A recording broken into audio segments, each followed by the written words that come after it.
Hey everybody, I'm Stephen Casimiro from Adventure Journal.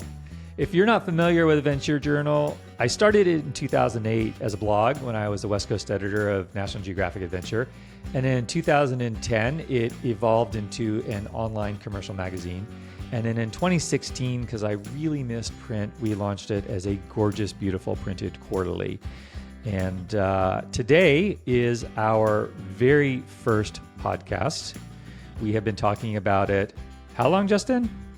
At least, I think we actually, people don't know this, we came up with the term podcast. We just haven't quite gotten around to recording one yet. But we came up with the idea for doing podcasts. Ira Glass called me once and asked, I'm thinking about doing a recorded sort of story thing. And I kind of filled him in on how I would do it. And we just kind of dropped the ball. So here we are. This is Justin Housman. Justin is our senior editor. He takes care of all of the digital content. So if you've been reading our newsletter, if you're one of the 60,000 plus people that's reading the newsletter, you can thank that guy, because without him, none of that would happen. And so we are stoked to get this rolling. We have been talking about it for a long time. Podcast was one of the many terms that we forgot to trademark. We will try not to make that mistake again. Justin, tell me what's going on with you and adventures. Well, it's September, which means that's my annual, oh crap.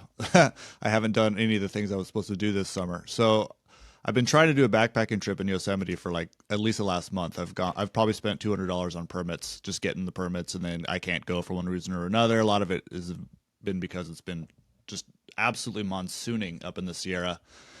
And anyway, so this weekend I have another permit, and I was going to go backpacking until last night I just realized I just really like eating good food at camp. So there's a great campground at Tioga Lake just past Tuolumne Meadows, so I can go hopefully nab a spot there. I'm going to leave at like 3 a.m. on Friday.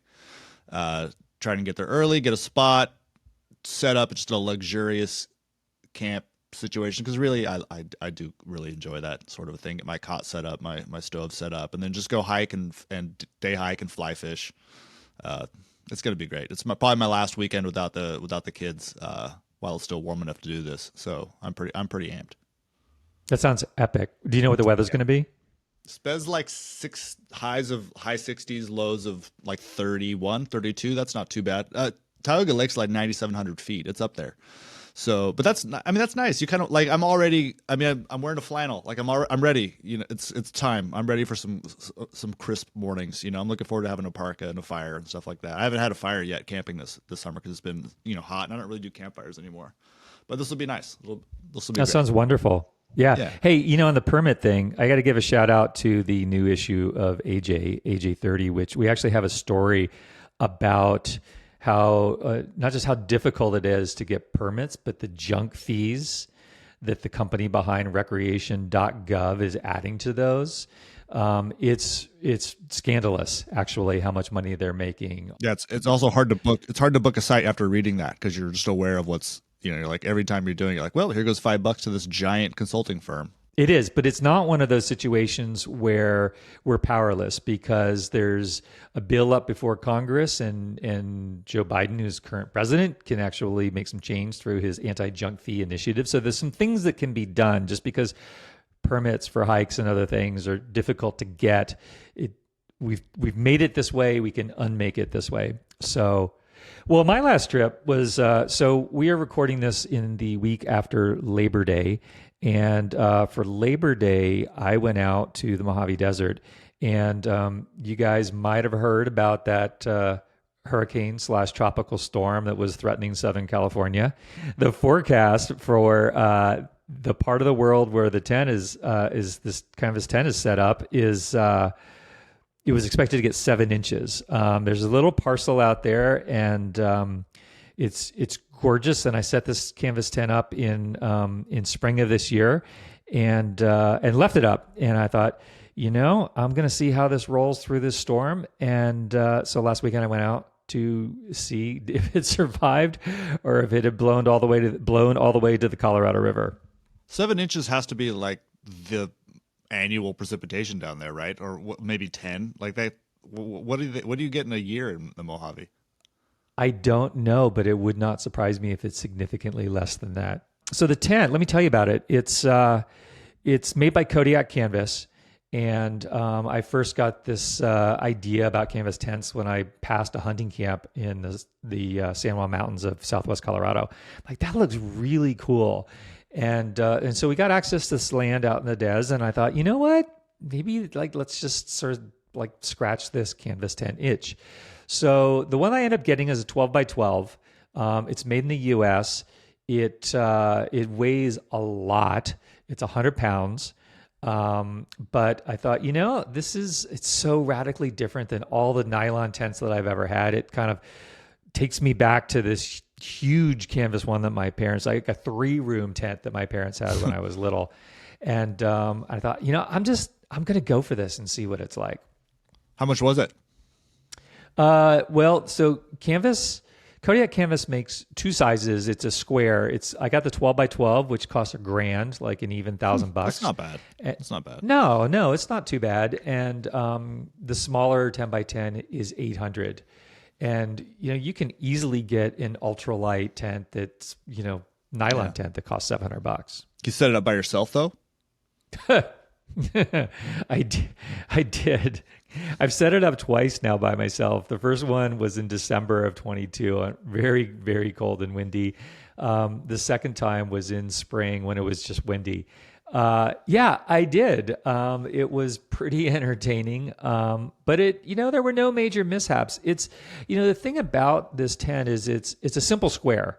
And all the poles are external. So if you've ever figured out like a nylon tent with internal sleeving and, poles, multi-poles that are attached through shot cord and all that, like you can figure this out. Really, the only difficult part was setting up the 2 main poles that hold up the ceiling. So the headroom is about 7.5 feet. And, it's shaped like, imagine a cabin or a house that a kid would draw. It also kind of looks like where the sort of war plans are being drawn up by, I feel like sweeping the side of this canvas tent door open, you want to walk inside, there's going to be a table with like battle maps on it. It kind of has like a military vibe. It does. It has a very old school vibe to it.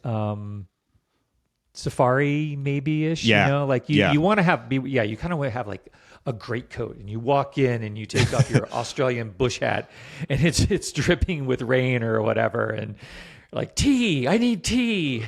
And so it is very nostalgic in a way, but it's also really cozy. So one of the things that I immediately discovered was canvas versus nylon. Like it doesn't flap in the wind. It doesn't rustle. You run your handle on and it just feels really nice, like a cotton t-shirt. Yeah. Yeah. It has it kind of has a Wes Anderson vibe. Like this looks like a little, I mean, that which kind of totally flies in the face of a sort of a military thing, but it does feel like something that would be in a Wes Anderson movie. Like this is what like Edward Norton steps out of when he's at Moonrise Kingdom, like as the camp counselor leader. Like it's got a very old totally school Moonrise Kingdom nostalgic vibe to it. Yeah. It totally is. It totally is. In fact, Moonrise Kingdom is on my list to rewatch since I've got this whole thing set up. And we've kind of we've decked it out a little bit. Like we have a couple of like cheap IKEA rugs, so it feels a little cozier. We have a tent. We have 2 cots. We have one from REI and one from Woods Canada. We have a couple of like big sort of camp easy chairs. 12 by 12 is bigger than my office. Like it feels really spacious, not exactly palatial, but it feels spacious, and it nominally sleeps 8. So, it's been a really interesting experience. And, the storm only ended up dropping, I don't know, like 2.5, 3 inches, and the side of like the wind had sort of pulled some of the stakes out and the guy lines. And so the one side had collapsed, but it was still standing and it was basically dry inside. It definitely helps that it's in the desert. Now you have one in your backyard, but it's not like a cabin style, right? Yeah, and I was just going to say, I bet the desert is going to help that tremendously. Like where I am, it's in Northern California, quite a bit obviously wetter than the desert, but wetter than most places, generally speaking. And we have one in the backyard we've had up all summer long. It's gotten rain on a couple times, but I mean, maybe an inch, maybe 2 inches total. You can't tell. It looks a little dirty because it's been up all year long, but It's a blast. I mean, ours is a bell tent, so it's a different shape. It's got a circular base. It's 13 feet in diameter, and it goes up. It actually has a really high roof line. I'm not. I think it is about 8 feet. And then, but it has like a giant pole in the middle and one in the front. You can set up by yourself. There's no other poles. But I don't know about yours. It's enough of a pain in the ass where I don't think I'm doing it more than like once a season, or if we were going to go camping at some like epic spot that we were going to be at for 10 days, and maybe that's like what we do every year. Like I would go, I would take it down from the backyard and set it up there. But it's definitely enough of a pain in the ass for me to set up that I don't want to do it all the time. I mean, which is a shame because it's way nicer than we have a Nemo 6-person wagon top tent that's like a super complicated, high end, fancy pants synthetic material tent, which is great. But I could set that up in like 10 minutes. This thing, Right. This thing is a chore, which is too bad because it would be super fun to take on a regular camping trip, no question. Well, I want to encourage you to think about this, and maybe if there's ever a time when you want to move on from a different tent, and anybody who's thinking about nylon versus canvas, it's no, you're not going to take it for a weekend of car camping. It's too much. But if I have a big tent like your Nemo, and if I were going to be in a place for a week and I had help setting this up and I had room in my car, which I do, I would probably take this because the level of comfort is so much higher. You kind of feel like you're in a room. And if you're car camping, then why shouldn't you really enjoy yourself? And there's some other elements about it that really make it pretty fantastic. It has 6 giant mesh windows with zippered covers. The roof is white, so like it doesn't feel dank or manky or dark during the day. And even at night, like once you've turned all the lights out, the starlight really catches that cool. in that white. Yeah, it's really rad. It has a lifetime warranty, which is really hard to find these days. And one of the 2 other cool things that I really love about it is it has a port for a chimney. So if you want to put a stove and keep it up all winter and keep it nice and cozy, it's designed for that. Like it's a classic. They often call them hot tents. And then for another, I think it's $400 or so, and another 40 some pounds, you can add an 8x8 porch on the front. And we spend almost all of our time actually in that porch. Yeah. It has walls that come off so you can just use it as a roof. We cook out there, we read out there, we draw, we sit and eat chips and guacamole.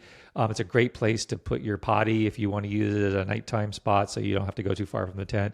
I've really been impressed with the whole thing. So if you ever get to the point, especially as your kids get bigger and they need more room, it might be something that you want to think about. Well, especially once they're big enough to set it up without dad. That's really what I'm waiting for is girls set the tent up. Dad's going to be doing literally anything else. And then that's when I think we're ready. I think I would be terrified to light a fire in that stove in there. I realize that people do this all the time. Every hunting cabin looks like this, or every hunting tent looks like this, but I would be so terrified of dying of carbon monoxide poisoning in that thing. Well, I did experiment with one, and it was a disaster because of user error. So I'm not really that's what I'm afraid of on about that, which is not surprising. But I found the ventilation to be really great. I just need to learn that thing, and people use them all the time. And there are vents. Die. Yeah. I mean, people rarely die. The risks, they're so So something to think about. Okay, we're gonna wrap up talking about gear, and we're gonna be right back. The key to happiness is pretty simple. Work less, play more, drink coffee. At Long Weekend, we designed our blends to be up for anything. Unfussy, always delicious, and roasted to order. Get your beans today at longweekend.coffee. Adventure Journal is a quarterly print magazine featuring inspiring stories, incredible photography, and fantastic design. If you love traveling, the outdoors, and adventure, you'll love AJ in print. Support independent media and subscribe at subscribetoaj.com. Welcome back. Justin, you're a Peter Heller fan. Indeed. Maybe his biggest. Maybe. Well, I don't know. You want to arm wrestle for it? So Peter Heller is a writer. He is an author of nonfiction books and fiction books. he got his start, kind of like a lot of us outdoor writers. He freelanced for I'm not sure all the magazines, but probably Outside, Men's Journal, the usual suspects. He would take trips on expeditions and then he would write about them. And he actually grew up fascinated and beguiled by poetry. And he started writing fiction. And I'm a huge fan. Justin's a huge fan. And he has a new book called The Last Ranger, which Justin has read, damn you, and I have not. So tell me about it. So you actually got me into Peter Heller years ago. You, Stephen, you probably sent me a copy of Dog Stars, and Stephen sends me books all the time without saying anything, so I'll just open the door and there's like a box and there's books in it, which is awesome. And one of them was Dog Stars, which is, I don't know if that's Peter Heller's first fiction or not, but it's a great book. It's one of those books that I've passed out to all my friends. I just adored it so much, and I've loved everything he's written since then. But the new one, The Last Ranger, looks like this. It's very much in the theme with what he's done lately. This one is the story of he's a park ranger, he's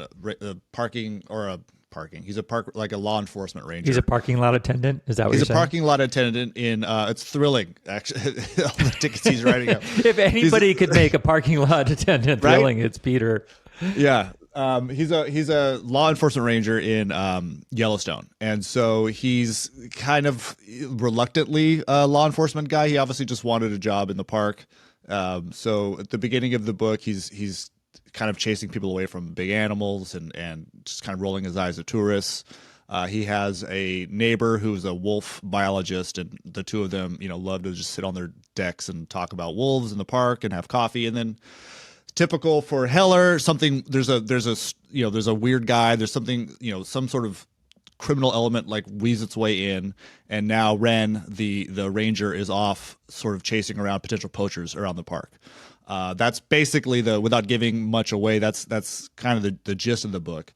And he has to kind of push against the constraints of his job but his love of the park, and it's a great book for somebody who loves incredible descriptions of natural places, and that's what I think Heller's so good at.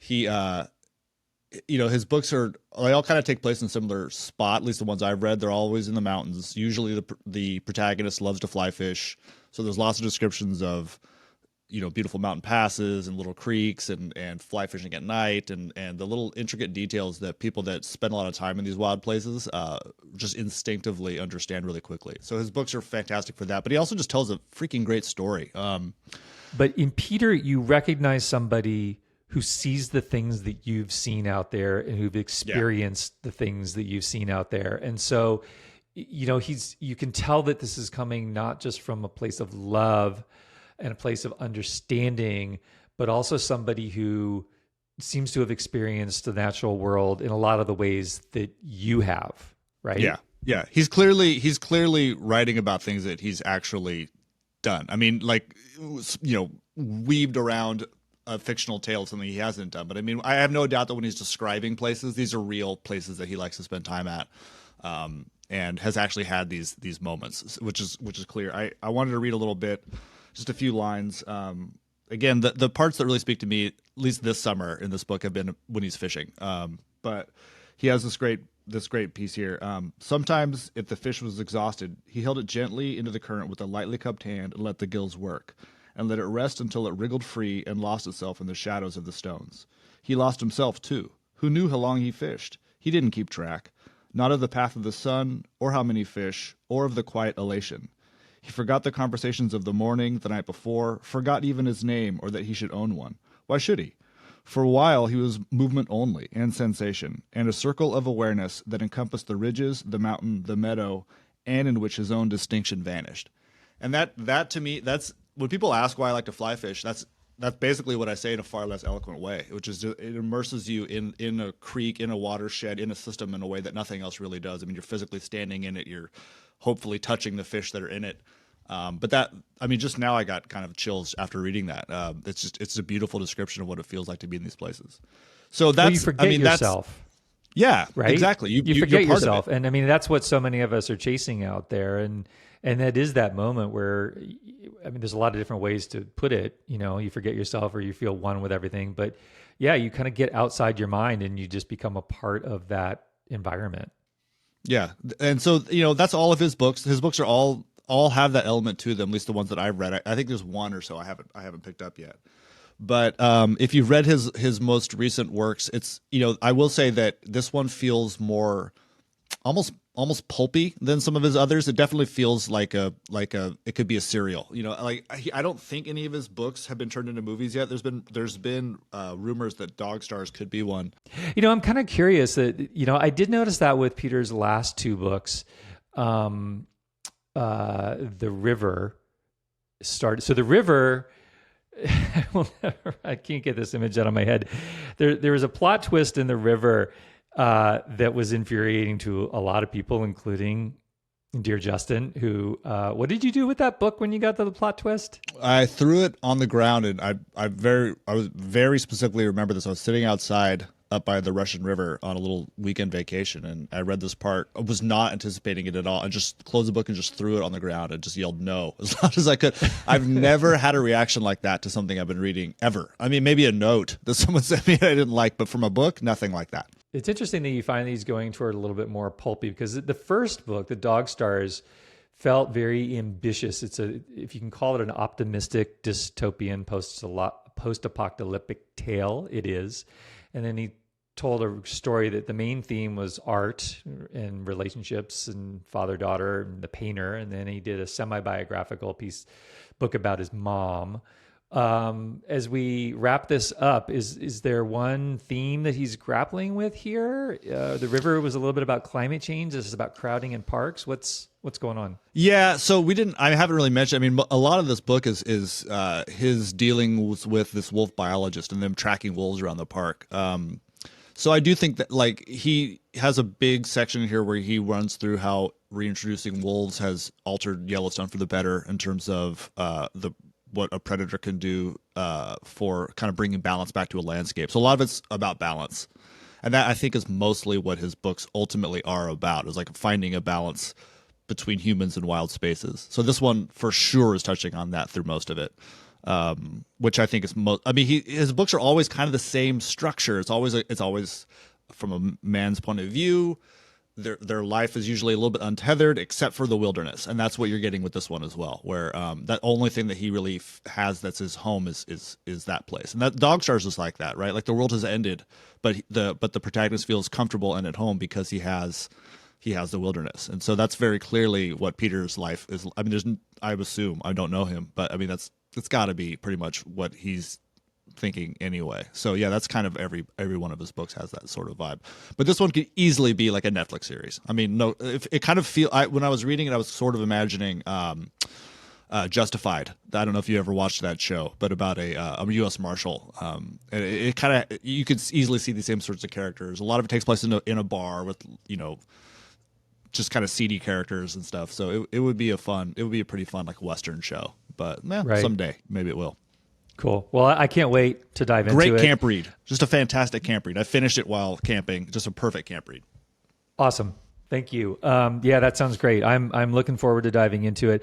And if, male-driven narratives don't necessarily draw your attention, the one thing that I will say about Peter's writing is that it very much is grounded in the poetry which he came to love as a kid. And the rhythms of his writing are singular to Peter. And, I would read him write a grocery list. It would be wonderful to see what he did with that. So yeah, take a peek at it when you get a chance. So we are going to tackle today an idea of when adventure changes your life. I've been thinking about this a bunch. And whether I've been curious about whether people who are drawn to having adventure in their life come to it gradually and incrementally and fall in love with it bit by bit, or if they have one element or one trip or one experience that just completely changes things. Since I was in my teens, my life has revolved around adventures, and I've been really blessed and grateful to be able to do storytelling for my whole career around adventures. And for me, I had a very specific trip that made all the difference for me.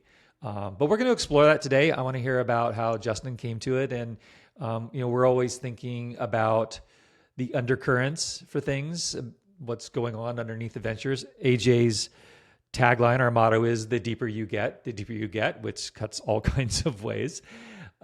So my first trip, when I was in my teens, I think I was 15 years old. And, one of the things that Justin and I have in common is that we're both only children. We both had dysfunctional or, difficult upbringings. Justin's dad wasn't around. My dad was around, but was an alcoholic. And, we have a lot of similarities in sort of our paths, a lot of like very big differences, but a lot of similarities. And I know that for both of us, wilderness and outdoors have become a solve. Yeah. And that's probably why we like Peter Heller so much. I know, right? That's why we like I hadn't thought Untethered about it Men until in just his now. book. Hey, that's me. Yeah. Wait a minute. That's me, but way, way more articulate and a way better writer. Yes, and handsomer. So anyway, when I was 15, my parents shipped me off to a mini outward bound trip. I grew up in Virginia, and they shipped me off to one. It was a kind of a canoe and backpacking trip down the New River in West Virginia, and it was 7 days of climbing and rappelling and whitewater canoeing, and we had to spend the night out unsheltered, and it was a profoundly impactful trip for me in a bunch of ways. The first was that I got to spend a week outside, and we'd camped and stuff, but like a week outside with other kids. The guides were only a few years older than we were, probably. Imagine how young they would look now if you could see that. Oh my God. Like I think about this all the time with my camp experience when I was that age. Like they were probably like 14 and they were in charge. Amazing. Yeah. These were probably a little older because I was 15, but they were probably like okay, 19. all right, yeah. They were probably Yeah, 19. right? And I'm like, would you send your kid out for a week in the wilderness with a 19-year-old, especially like these hippies that were the ones that were like, this was like, They probably taught you a lot. They probably taught you just as much as wilderness did. they did teach me a lot. I know like every word of Truckin' from the Grateful Dead because of that trip still, because we sang that over and Thank over goodness. again. But the things that we did that were particularly formative for me, I didn't have a lot of faith or trust in people. My family situation was such that I didn't learn trust. I learned not to trust.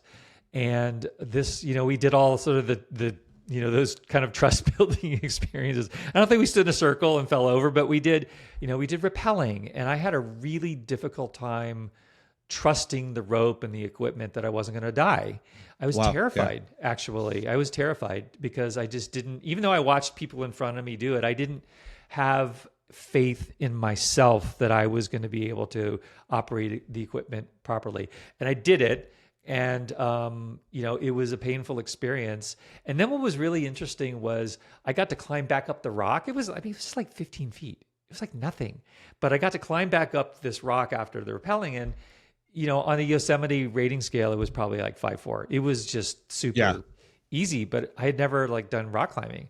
I'm like, wait a minute. Like this rock climbing stuff with a rope on is really, really, really fun. The rappelling, not so much, but the rock climbing where I'm not dependent on the equipment.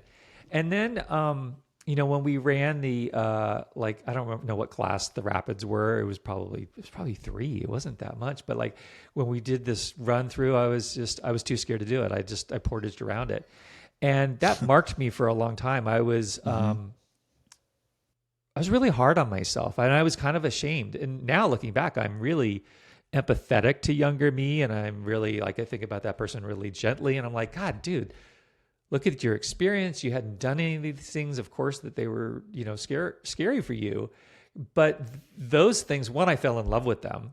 And then two, I used kind of the negativity of that of like, well, that's not the person I want to be. Like I want to be a self-sufficient or a resourceful person who can be the kind of guy that does these things. And that drove me for many, many years. For decades, I wanted to acquire the skills to where I felt comfortable in doing those things, not just because I wanted to prove something to myself, although that was part of it, but also because I loved that so much and I wanted to be able to do those things safely and confidently. Yeah. That's interesting. I wasn't sure what you were going to say, because I feel like you've done a lot of pretty incredible things. I mean, you've been in a lot of different countries. I mean, when you were with National Geographic, you've done trips I will never do. So I'm delighted to hear that yours was also, I guess it makes sense that you were that young, that a trip like, impacted you like that. Cause mine is similar, although I was quite a bit older. You might remember, I wrote about it for AJ. It was one of the first essays I wrote for AJ, which I believe you gave it the title Nudity, Fried Chicken, and a Fifth of Bourbon, which is a great title for this. But my first real adventurous trip that set me on this path was my first backpacking trip. But for like all the same reasons that you just mentioned with your for like very traditional summer camp experience. We didn't really, that to me, by the way, feels like a very East Coast thing. I don't think that those kinds of summer camps really happen out here. At least I don't know anybody who does that.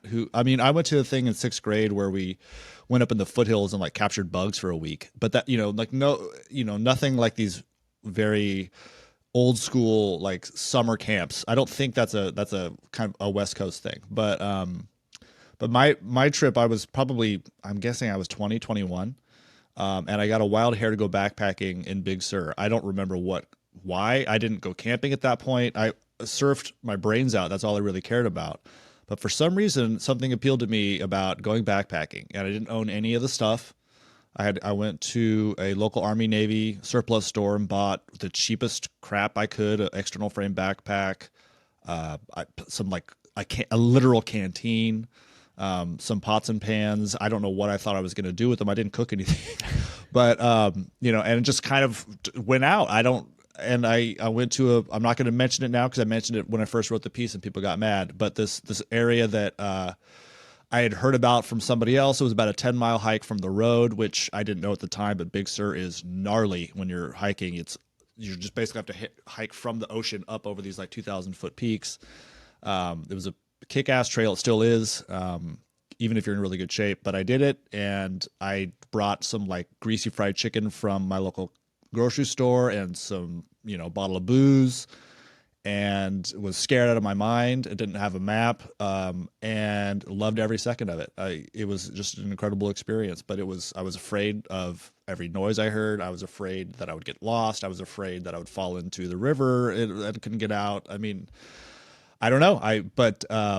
It taught me that, one, you can do all those things. Two, that I grew up just outside Big Sur, and of course, everybody thinks of Big Sur as this magical place, I suppose. But to me, it was just kind of the backyard, and it just like being able to look over the hills from the ocean and go, oh yeah, like you can just go back there and just see what's back there, blew my mind. I didn't know anybody that did that. I didn't grow up camping. That was all new to me, and nothing has been the same since. And it just that sense of that you can do things on your own, that you don't need to ask permission. That's probably one of the reasons I've never backpacked in Yosemite, because the permit process turns me off. I don't want to have to ask. I just want to go. And that was a great part of that. And nothing bad happened at all. I ended up like camping next to the Big Sur River, and I mentioned it in the piece, randomly this big group of naked people came like walking by while I was sitting up there one day. I guess people do nudist stuff out there. I didn't know. I still don't know anybody who's backpacked there besides me. But man, that was great. And I'd love to recreate that at some point, to do that same trip again, with better equipment and knowing what I'm doing. But ever since then, that's all I've really wanted to do. Yeah. What do you think is the core?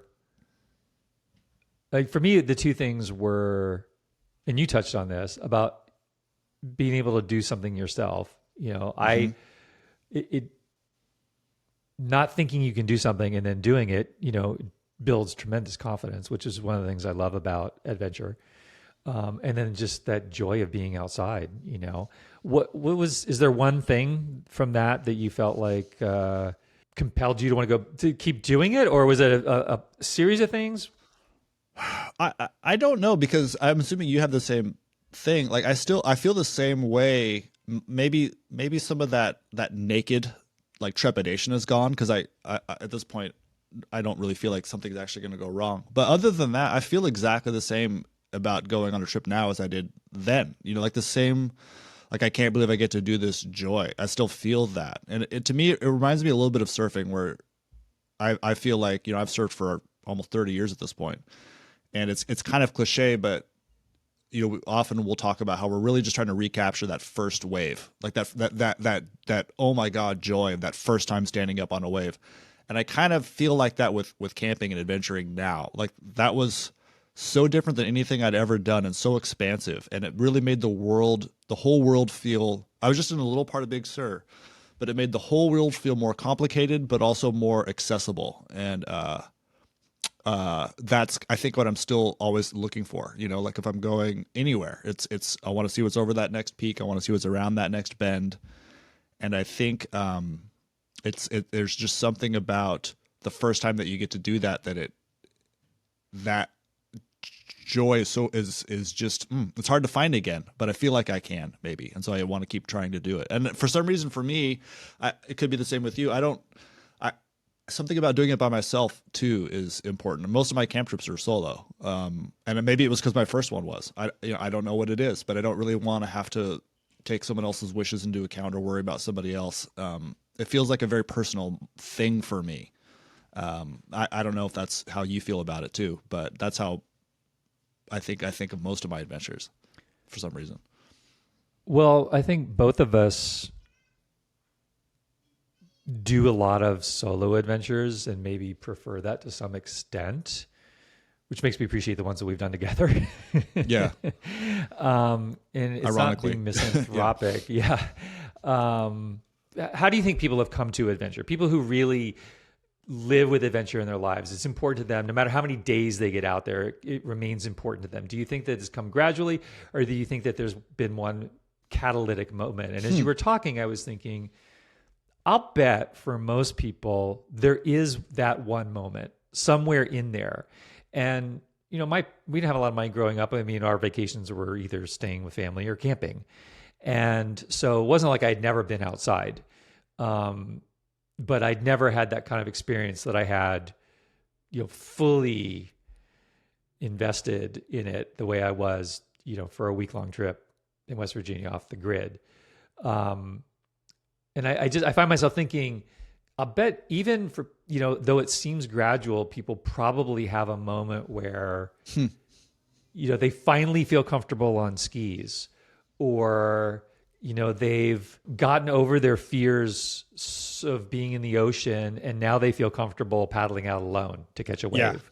Yeah. Or, they know how to stay dry. They finally know how to stay dry in a wet place. One of the things about modern Western culture, is that we live our lives really disconnected from nature. And we also don't have the skills that we would have had as hunter-gatherers 12,000 years ago, or even in the early years of, agricultural times, where we would have, life and death and finding water would have been a natural part of your life. We don't have any of those skills now. And so part of what we call adventure, being comfortable in nature, is reacquiring those skills. And in some ways, I think it feels like coming home, right? Like I should be able to figure out like where the sun rises and sets when I'm outside. Totally. I should be able to know like how to find water or to stay dry, because for, hundreds of thousands of years, that's what Homo sapiens did. And that's why we're here. So I think that there's that element of I think a core, I would propose that a core element of falling in love with adventure is discovering/rediscovering that personal resilience and capability that you have when you know how to backpack and not die. It makes you feel like a more complete person. Yeah, like you're more of a whole person. You're using parts of your brain and parts of yourself that maybe you didn't have access to before, or that you didn't need to use before. Maybe I think a lot of it too. like you mentioned that you kind of bummed that you bailed on that one rapid on that first trip. I mean, like pushing through something like that is so important. You know, like that happens to me every fall when the first like real like west swells start to hit, and it's like, oh shit, I haven't been like in an overhead wave in a while. And there's like a moment, do I even care anymore? Do I need to do this? You know, and like I'll try to back out of it. Like I don't really. I've surfed enough, you know, and then I'll push through it, and you feel like, oh right, like this is, I like being in this place where you've pushed through that sort of that fear, and you're it just knowing that you have that power over yourself is pretty important. So I think that aspect of it is probably like it's pretty important for us, you know, especially starting out. Yeah, it depends though. I mean, and this is the thing that what I've learned, you know, and my journey, it did end up has taken me to really incredible places. And I can't, you know, sort of believe like the level of skiing that I've been able to acquire, and, you know, the mountain biking skills or whatever, you know, these just things that have, you know, I've gone so far from, you know, starting with nothing. And then I found myself in like really incredible places, is that I think you learn to have an honest assessment of risk. If I were to try to go out surfing with you, I would be terrified, and I would probably be in danger. And vice versa, if I took you skiing, you know, then, you know, it might be the opposite. So, and what I learned from basically following people around all over the world who were so much better than I was at skiing or mountain biking or any of these things, you know, who had a much larger margin of safety than I did because of their skills, is like, you do get to a point where it's not just about discomfort, but it is about safety. And so I think that the process of bringing more adventure into your life is where you start to like look at that line, and you start to be able to assess objective and subjective skills more accurately. And it's not just about your fears. And, you know, I look back at that moment, you know, where I sat on the rock and was like, I'm not going, you know, I'm really comfortable with that decision. That was the right decision for me. Because it wasn't just about like, you know, I'm going to go out and spend the night in the woods without a tent. It was in the summer. It was a different thing. And I think this is something where, you know, as we talk about adventures, and, you know, I think a lot about Adventure Journal being a very inclusive place. And I think about how outdoor recreation traditionally has been exclusive. You know, you need the gear, and you need to be accomplished and all these things. And, you know, we do talk about those things with Adventure Journal, and we explore the underlying goal. Like the number one goal of adventure is to explore what it means to live with adventure in your life. And adventure can be defined in a lot of different ways. I want our stories to appeal, and I think that they do, for the most part, to appeal to everybody, because adventure is something, the hunger for adventure is universal. And so where I'm going with this is that I think that this path, which we both sort of have been on it, is that a lot of the things in the early days, people think they're going to die, and they're not going to die. And it's becoming, right. You know, and it's starting to become more comfortable with what are initially discomforts, like pooping outside, right? Yeah. Or chewing on coffee beans because you forgot the fuel. You forgot to bring the filter. You forgot to bring them, or whatever it is, you know, like. And I think that, you know, early humans, they wouldn't know these comforts that we take for granted now. And I feel like adventure, and the way that we're talking about it, being more comfortable outside, is, I keep coming back to this idea, it's coming home. And it feels so foreign. We've gotten so far away from it that it feels foreign. So, you know, I'm thinking, like, I'd be curious. So I have two kids, a son and a daughter, and they're 26 and 22 right now. And I'd be curious to ask them about, they both love adventure. They're both really passionate about it. I'd be curious to ask them, like, did you have that one moment? And what was that moment? And you have two kids, you have two daughters, and they're quite young.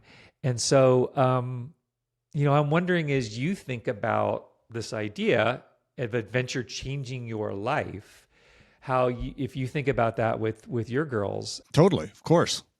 I mean, the other day, we were driving past our local campground, just not far from our house, and I point out to Olivia, that's my 4-year-old, hey, that was the first place you went camping with us, or whatever. We were just camping there a month ago. We camp there all the time. Just kind of pointing it out to her, and just said, hey, do you want to go? Should we go camping there again this weekend? Maybe I can get a spot. She said, no, Dad, I don't want to go there. I want to go somewhere I haven't been, and I want to go for 6 days. Not one day. I want to go for 6 days. And I was just like, God, that's awesome. That is such a, like, I've felt so stoked to hear her say that. My 2-year-old doesn't care where we go. She just likes to run around and play outside. So I do think about this all the time, and especially because I didn't have that as a kid. So, but I also don't care, like if they end up, doing these things with my wife and I, and then they get older and they're just like, what, we're not really into being outside. We're just not, what, great. I don't think I'm going to be bummed, like that's their life. That's their decision to make. But I do, have these fantasies of like fishing with my daughters, and kind of giving them the foundational adventure life that I never had, or at least that I had to create on my own. And, I hope it's the same for them, if they don't find it on their own the way that I did, but I don't, I'm sure it's the same. But I think about this too sometimes. My attitude towards like newcomers in the backcountry has kind of softened a little bit, especially with kids. But in the sense that you never know when it's somebody's like first time in a place, and becoming comfortable with something and doing what it takes to make that a pleasurable experience for you is, if it's your first time, it's not going to be the same as it was for me. I mean, if I had saw myself with an external frame backpack and a bag of chicken 7 miles into a Big Sur trail, I would stop that person now and be like, dude, what are you doing? You're gonna have a miserable experience. You can't do this, like not realizing that they're having a blast. The first time my wife and I went backpacking together, it was a really short trip. And I knew better at this point, but it was like a 2-mile hike, and I was like, we'll just carry some extra. We'll just bring more stuff. We just carry it, And a couple people stopped us, like, what are you guys doing? And they're probably coming from way further in the backcountry, And I was just like, look, you don't know me. You don't know what I know, what I'm doing, and what I'm comfortable with. And so anyway, I think about this sometimes if I hear someone with like music or something now, whereas a couple of years ago, my blood would just boil if I hear somebody with music while camping. But now I think, I don't know, this could be their first time. Like maybe this is what it takes for them to feel comfortable and to feel at home, and that kind of thing. And so I've become a bit less hard-edged about that sort of stuff. Also, I would do whatever it takes for my kids to be happy while camping. And if it requires them to like watch something on an iPad, maybe I have to do that. I don't, hasn't come to that yet, but it might, And so, yeah, I don't know. You never know, I guess. You never know who's doing what and why out there.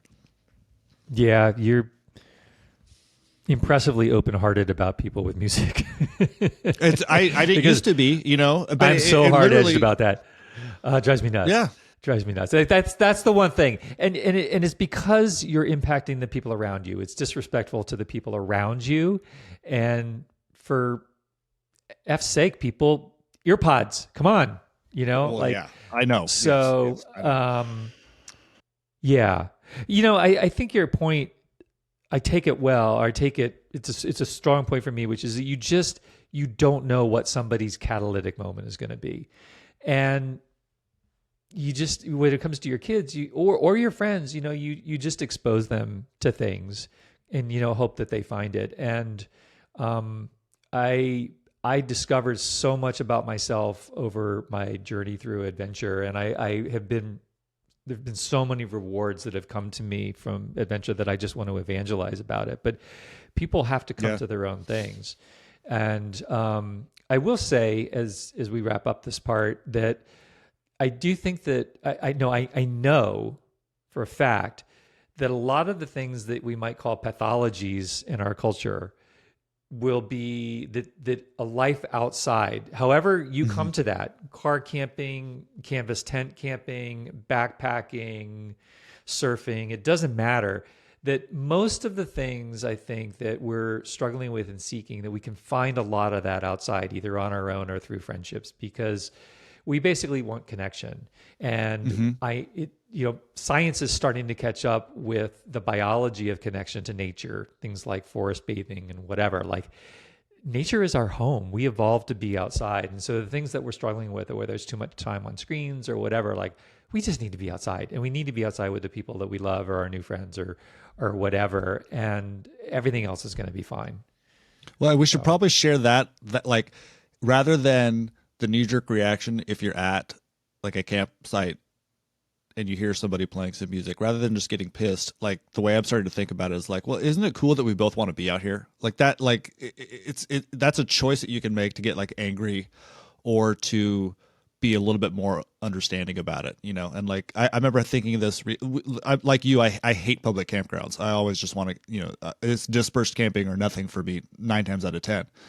But with the kids, we might do a regular campground. And I remember the last time we were at one and it was loud, but it's different when you have kids because you know your kids are loud too. But you're just like this moment where you're like, wow, there's like a couple hundred people all in this one area, and we're all just out here because we just love being outside. Like, how cool is that? Like, that's more important than whether or not someone's playing like AC/DC or something and annoying me. You know, I mean, at a certain point, yeah, that's gonna suck. But anyway, yeah, I feel that connection is super, super important. Great, yeah, I agree, and I really appreciate your open-heartedness. I learn from that often. So I'm kind of curious what people listening or watching would say about their experiences. We would love, if you're watching on YouTube, to have your comments down below and tell us about your path to adventure. And if you had one moment and what that moment was. We'll also take emails and we'll bring them to you in future podcast episodes. You can always email us, mail@adventure-journal.com, and we're on all the usual socials, so you can DM us there too. We'd be happy to field those in here. So we just speaking for both of us, I know we feel very fortunate to be in this position where we get to talk about adventure all the time, and we just love to share it and want to hear yours. So yeah. Speaking of connection, let's connect that way too. You know. Exactly. Tell us why we're wrong. You know, maybe we're totally wrong. Maybe canvas tents suck. I don't, like whatever. Tell us, talk to us. Well, adventure is personal. And it's one thing that I've definitely learned over the years. Like everybody has a different path to it, and everybody takes away something different from it. And, the other thing that, now as I get older, as everybody else does, that your relationship with adventure changes over time. My relationship with skiing has changed. My relationship with mountain biking has changed, and it will change again. It might change back to what it was. I think that I often felt like there's such elitism in adventure that if you weren't getting 100 days in on skis, that somehow there was something wrong with you. And I mean, we need to throw that crap out the window, right? Like, we should not be taking anybody else's inventory on how they're experiencing adventure. If you're getting out there and you're having a good time, it's fulfilling, and you're respectful of other people, amen. So there's also no way to make it a chore more than like feeling like you have to. That's the other, like that if you haven't skied 100 days or whatever, then you just like go out to do it to get your 100th day. I mean, like that feeling sucks. There's nothing worse than just be like, I have to surf because it's warm. I guess I'll just put everything else aside and go for a surf. It's just like that then your things that you love become chores. So not, that sucks. Amen to that. So we're going to do a segment now. Overrated. We're going to start looking at elements in the outdoor recreation culture, and we're going to weigh in, and we're going to see if we agree or disagree. So this episode, we're going to talk about the American Northeast. Is it overrated? Is it underrated? So for our purposes, we'll say, kind of New England-ish, I don't know where the line is if we're talking north of the Mason-Dixon line, but, like New York, Massachusetts, Vermont, New Hampshire, Maine, that area. I lived there for a while. I lived in Vermont. I grew up in Virginia. Justin has spent his whole life in the West. So, the reason why I think this makes for an interesting topic and where we struggle sometimes, because photography is such a hallmark of what we do in Adventure Journal, especially in print. It can be a challenge with every magazine I've ever worked with. It can be a challenge to get photos that are as, what's the word? I don't want to say worthy. I don't want to say beautiful. Just like grand. I don't know, that have the same, let's say impactful. photos Yeah. that seem to have the same impact as the images that we're sourcing from the Alps or from the American West. And subjectively speaking, the Northeast is, for the most part, more subtle aesthetically than much of the West. Would you agree with that? Yes, absolutely. Yeah, Okay. for a hard agree. Yeah. Okay. So it's, it doesn't get as represented in traditional outdoor media, partly because photos will often drive assignment of stories. Ski magazines generally they're not hanging their hat on the ski runs at Killington. They're writing stories about the Grand Canyon. And so the East often gets ignored. Yeah, it often just gets ignored, basically. And so what I think happens is that there's this perception that it's not as legitimate as the West. Is that the right way to? It's not on par with the West. I have that perception. So tell me, Western, as a newcomer to the man. West, I've only been here for 30 some years. What's your take on the American East? Like, what do you think about recreation back there, and what's your sense of public land? And I would like to spend more time there. I mean, I've been to Maine, liked it a lot. Would definitely like to get up to Nova Scotia. There's phenomenal surf there. This is a great time of year to go. My wife and I have talked about driving a van into, up there and like going over to Newfoundland and stuff. Which I guess that I'm going to put that in this geographical sort of zone. But I can't help it. I've always been this way. Like if there aren't legit mountains, I'm like a walking personification of what you just said. Like there needs to I'm be. gonna let you I hang realize yourself. that more people die on Mount Washington than anywhere else in the world or whatever.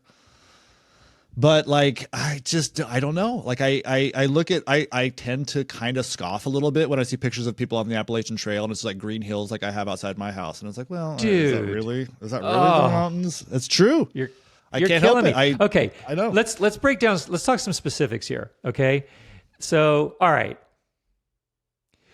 if we're talking skiing, we know that the snow in the East there's much less of it. The seasons are shorter. The vertical is shorter. There's much less backcountry. There's a lot less. I don't know if it's less public land. There's fewer acres overall, Yeah. I would say, than the kind of expanses that you have public land. So like by the numbers, I think, Western snobbery probably has a point.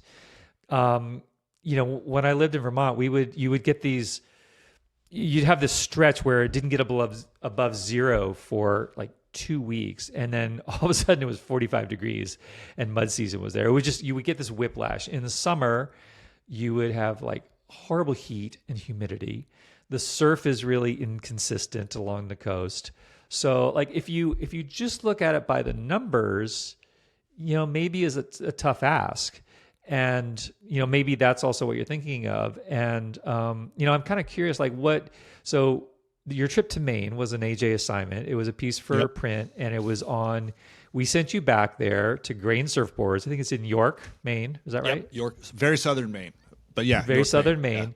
Yeah. And your task was to make your own handmade wooden surfboard. So doing that, and I don't think you had much surf when you were there, but like, what did specifically did anything change with your perception of the East Coast and totally. all these things? It did because one of the dudes that run Grain are epic. So like they do all kinds of incredible stuff. There's a million little islands around there that they all boat to. They're all like old boat builders and stuff.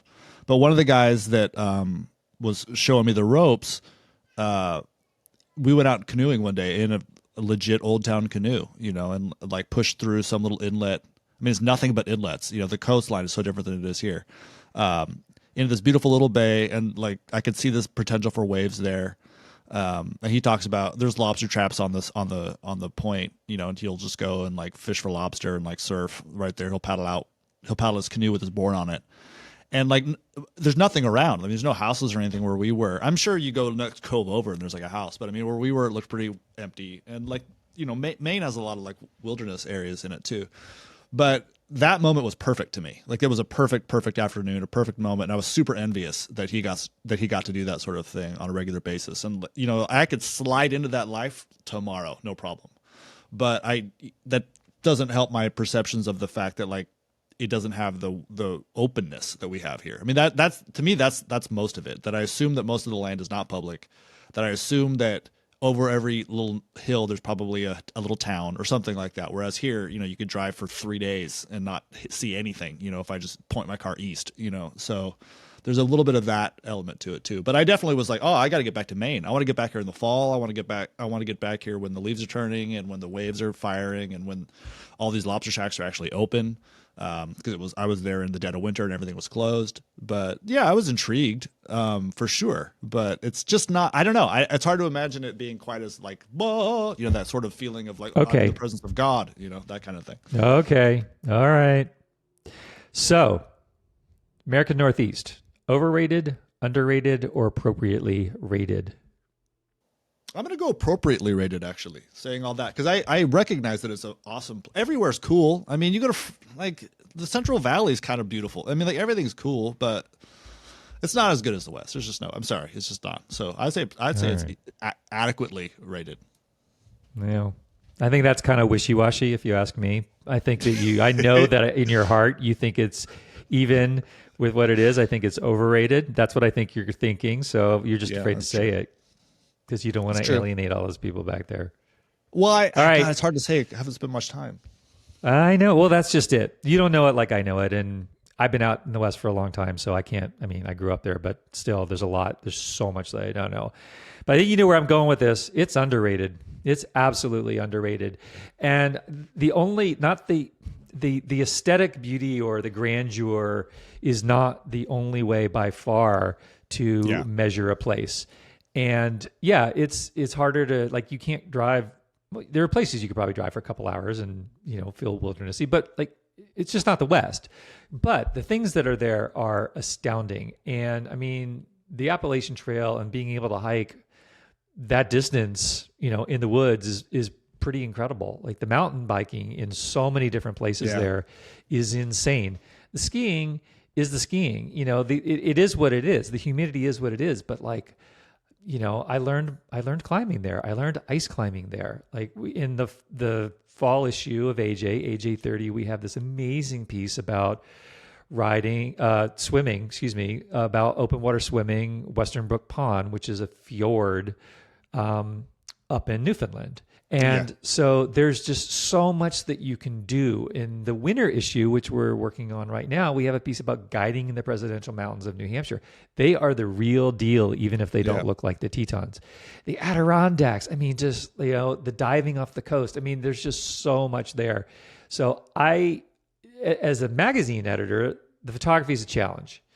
Mm-hmm. But that doesn't mean that you shouldn't rise to the challenge. As a passionate outdoor lover, like, man, there's just so much to do. So it does not get the due that it should. It's underrated. Okay. All right. Yeah, I know. Okay, whatever. We're not going to agree. We're often not going to agree. Well, everybody, that's going to bring us to a close. Thank you so much for listening or watching. Just a couple housekeeping details. One, this is our first podcast. I want to know what you think. Did you dig it? Did you not? Leave a comment. Let us know what you want us to tackle. Let us know what you would like to address in Over Under.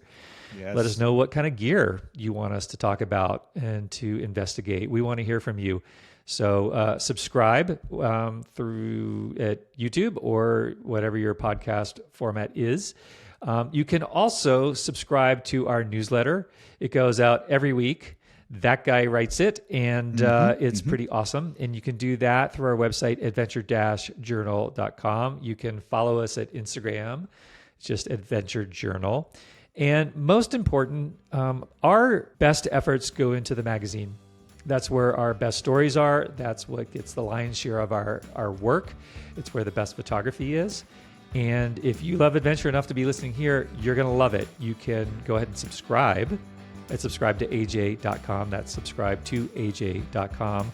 Or just go to our site and you can pick up a single issue if you want to check it out first. Okay, guys. Thank you. Bye-bye.